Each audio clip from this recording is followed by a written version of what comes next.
സാധിക്കേ സോറിയടാ, എയർപോർട്ടിൽ വരാൻ പറ്റിയില്ല.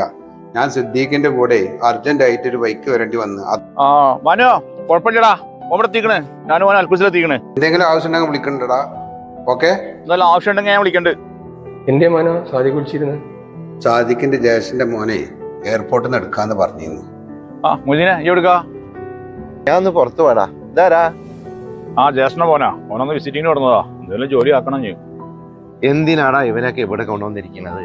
നാട്ടിലെന്തേലും പണി നോക്കൂടെ? അപ്പൊ ഞമ്മളൊക്കെ ഇവിടെ നിക്കണതാ മൊയ്തീനെ. ആരും ഇവിടെ നിക്കണ്? 2 മാസം കഴിഞ്ഞാ ഞാൻ പോവാണ്.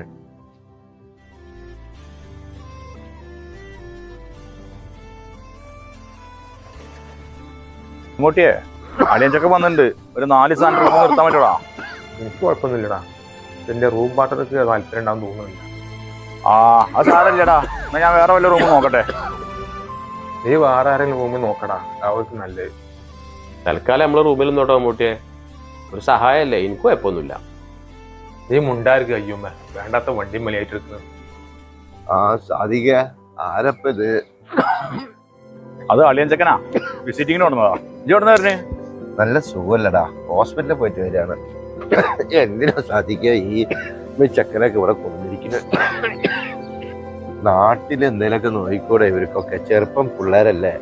നമ്മളും ചെറുപ്പത്തിൽ കയറി പോകുന്നല്ലേ. നിർത്തണം നിർത്തണം എന്ന് വിചാരിച്ചിട്ട് ഇതുവരെ നമുക്ക് നിർത്താൻ പറ്റിയില്ലല്ലോ മൊയ്തീനെ. നീ ഇവനെ പണിയും നോക്കിയിട്ട് ഇരുന്നോ. 2 മാസം കഴിഞ്ഞ് ഞാൻ പോണു. ഞാൻ വിസ അടിക്കണില്ല. ആരടാ ഇവിടെ നിക്കണത്? നിനക്ക് പ്രാന്തുണ്ടോ ജീവിതം തുറയ്ക്കാന്? മൊയ്തീന് വന്ന കാലം മുതൽ തുടങ്ങിയതാണ് ഈ പോക്ക്. കുറെ കാലമായി ഞാൻ അത് കേൾക്കൽ തുടങ്ങിയിട്ട്.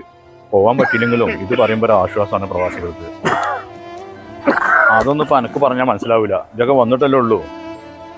കുടുംബം നോക്കുന്ന പ്രവാസികൾക്ക് പടച്ചോന്റെ കാവലുണ്ടാവുക.